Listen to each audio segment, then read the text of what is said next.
Now, because I didn't do it before, I have to cut grooves in both of these, actually all 4, 2, 3, 4 lines to hook up the next 2 sides.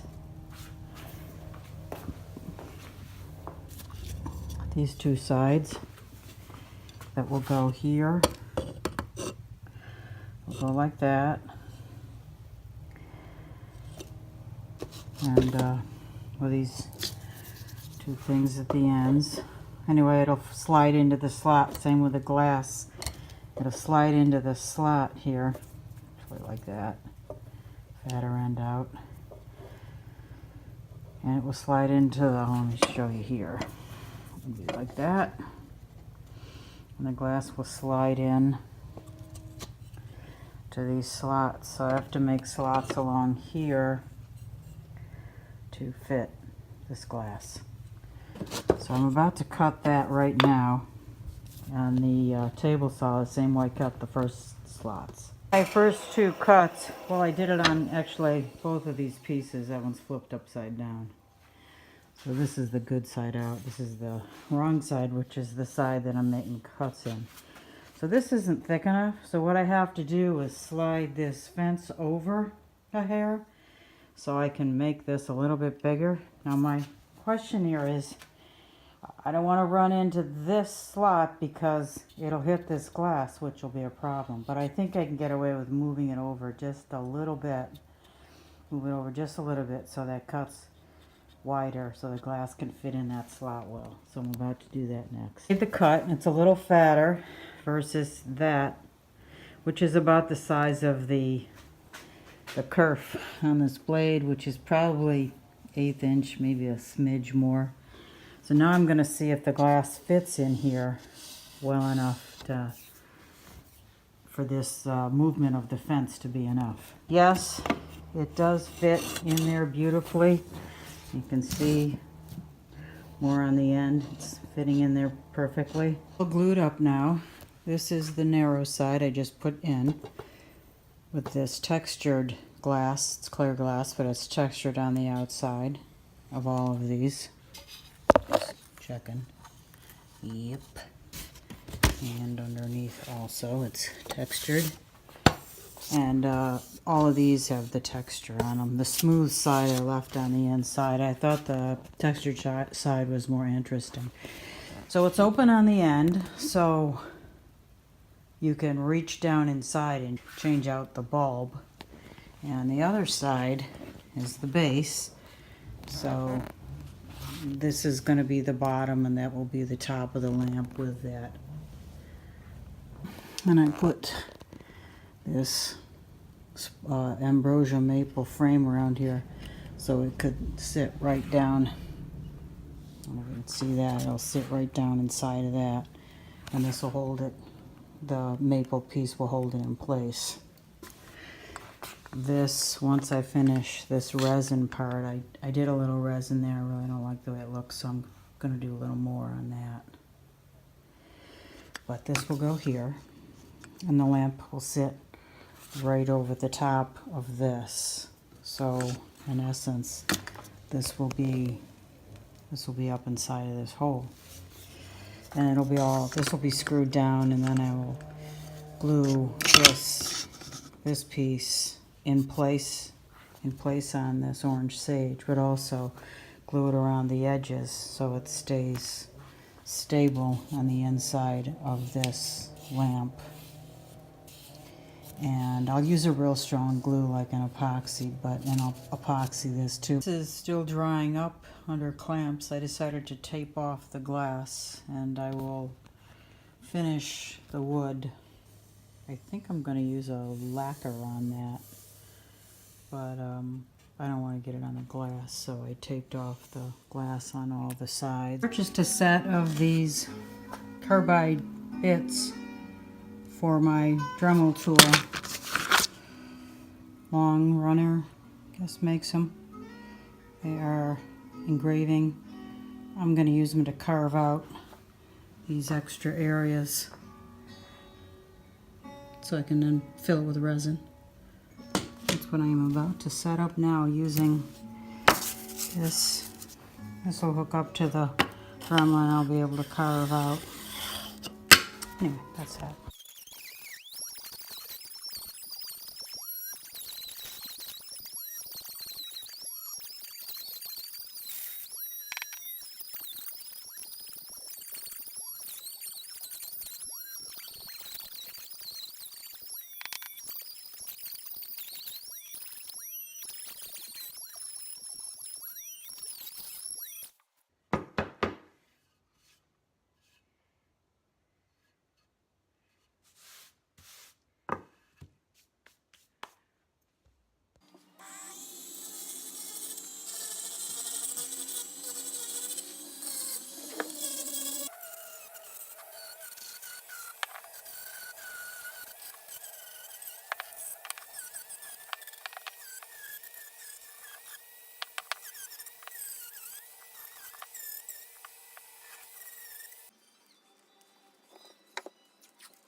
So I wanted to reinforce my lamp body.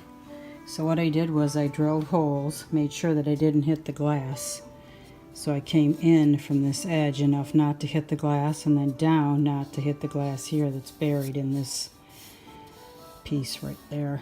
So I went down the length of the screw, which is about 1.25 inches, and then I made a bigger hole to drop the head of the screw down below, and now I'm going to fill it with the same kind of wood that this is. It's either an ebony or Bolivian rosewood. It smells like Bolivian rosewood, so that's what I'm going to fill this with Crazy Glue. And then I'll sand the whole thing down, and then I'm going to put this brushing lacquer, Kelco brushing lacquer, on top of that. Now I'm going to put some stones in this little stream. I glued them down with CA. I'm mixing up the Alumilite clear, and I'm going to put a little of that sandy metallic-y colored paint in there and stir that up. I stir it for about 2 minutes, and then I will pour it into those slots. It will cover the holes from the Forstner bit, which I don't want to see anyway. This is going to emulate a sandy bottom. That's my thought anyway. And it will also help embed those little stones that I put in there. So here's the pour, and then once I'm done with that, I have a little left over, so I decided to put it in some other blank and mix it with some other pieces of wood. So I do that, and then I torch it. So I waited about an hour, and then I mixed up the blue and went to pour that over the top, and it was a little too opaque to see anything of the bottom, which, come to think of it, and it might have just looked green anyway, because the two might have blended somehow. So what I ended up doing was kind of mixing them, but getting striations and trying to get a more interesting look than just a solid blue. And you can see what's happening there. A little bit of green showed up, and a little bit of the sand color popped up. I'm going to try and clean up those edges so I don't have any of those issues with overage onto the wood, the orange sage wood. But I think it looks pretty good.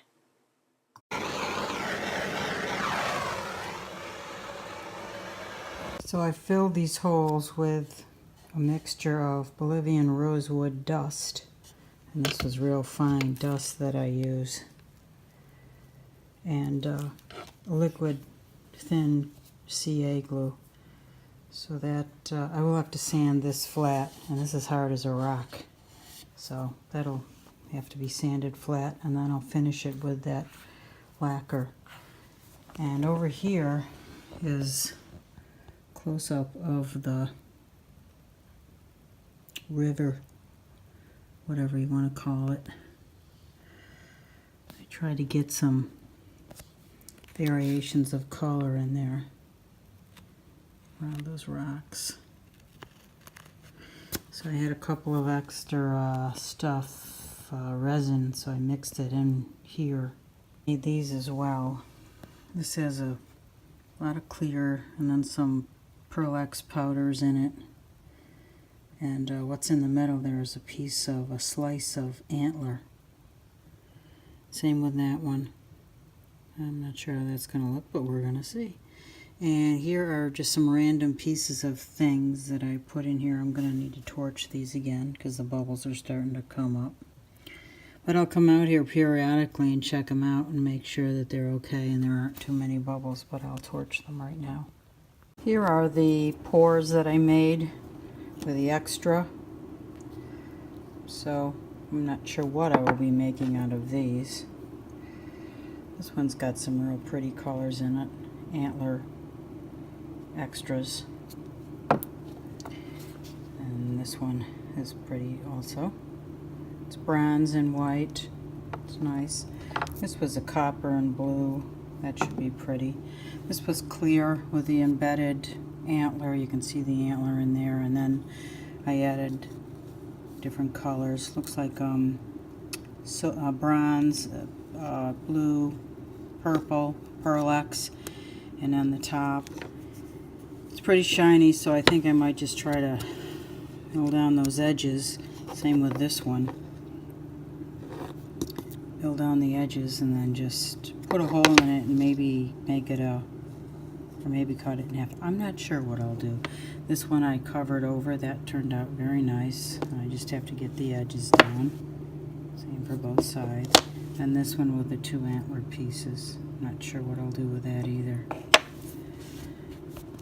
This is the lamp base, and those turned out pretty nice. I like those mixed colors, very subtle. Now I'll just have to cut this down. Not sure what I'll use to do that. Maybe just sandpaper or something like that. Here's the other side. Same thing, there's a bit of a ridge there that will have to be taken down.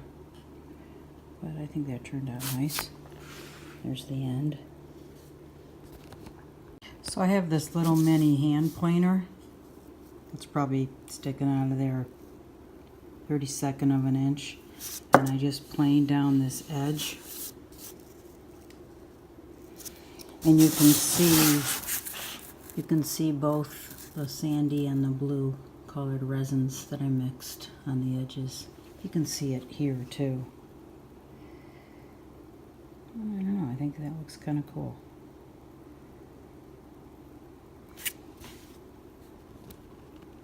So I took this 220 sandpaper, I think it's 220, and I sanded down the edges along here and along here so it would be smooth.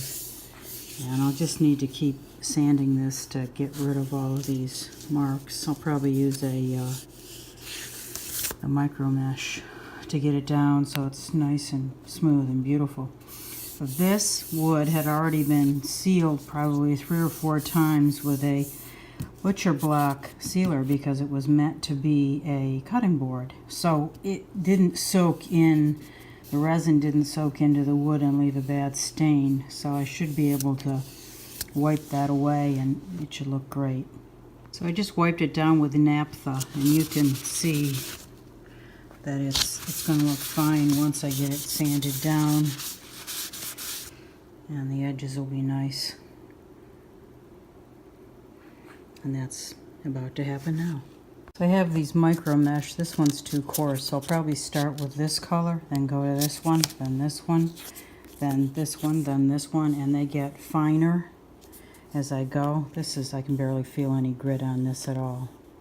But it will really more like buff it than anything. So that's about the next step. 6 grits, but I couldn't get the scratches out. So I don't know what to do. I'm going to try a buffing material next and hopefully that will take care of it.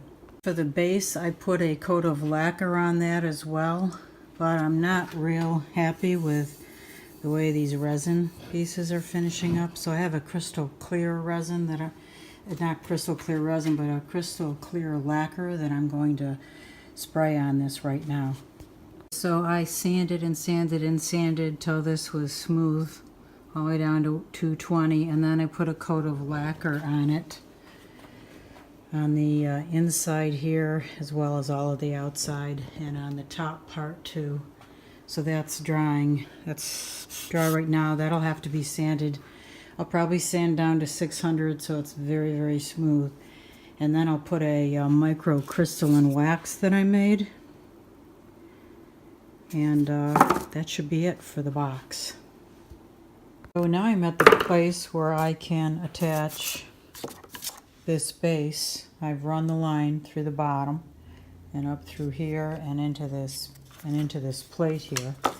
And I'm going to attach these two wires to this. Actually, I'm going to get an idea of length, then I'm going to tie it down here. So I tied a knot here on the cord so it wouldn't get pulled through from underneath, and screwed in these two screws to hold the fixture socket in place, as well as this framework for the piece to go around. So now I'm ready to attach the box part of the lamp. Yeah, attach the 4 feet on the bottom so it's now elevated, and this won't be getting pinched. The cable cord won't be getting pinched. So there's the box of the lamp on top of the base, and I have a little bit of cleaning up to do with it, but this is the top. It sits right on there. And that's pretty much it. Now clean it up, bring it inside, and put a light in it, and then we'll see what it looks like with a light on. Okay, here are my final studio shots of the lamp with the pine cone top. I have taken some with the light on, with the light off, with the hood off, with the hood on, just to give you a feel for each piece and the time it took me to make this, which was quite extensive. In case you haven't gathered by now, this has taken me well over a week to make, from the lamp hood to the cutting, gluing, cutting glass, cutting wood, sanding, etc., designing, waiting, gluing, waiting. Anyway, it took a long time to make this lamp. But I think it turned out very nice. I'm very happy with it, and I hope that you enjoyed it as well. If you did, please give me a thumbs up. It helps me know if people like what I'm doing and if I should even continue. Another way you can help me is by subscribing. YouTube gives more opportunities to people who have more subscribers, so that will help me a lot. There's also a bell you could click on to get notifications as to when I've posted another video. Whatever you do, I appreciate your help. Thank you again.